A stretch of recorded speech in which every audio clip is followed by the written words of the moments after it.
Arkadaşlar bugün sizlerle birlikte size çok saçma site önerileri göstereceğim. Google'a giriyoruz. Şöyle My Instant bir şey yazıyoruz. Buna basıyoruz. Şöyle bütün sesler çıkıyor. Böyle bütün meme sesleri çıkıyor. Hatta bir tanesini açayım, şu sesi biraz kısayım, çok sesli.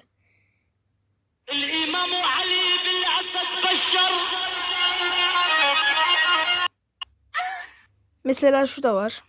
Nerede o? Benim telefon çalıyor, bir dakika.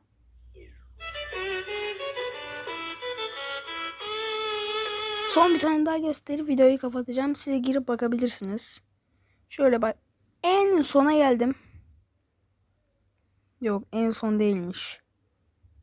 Oha, ne kadar varmış. Mesela şu.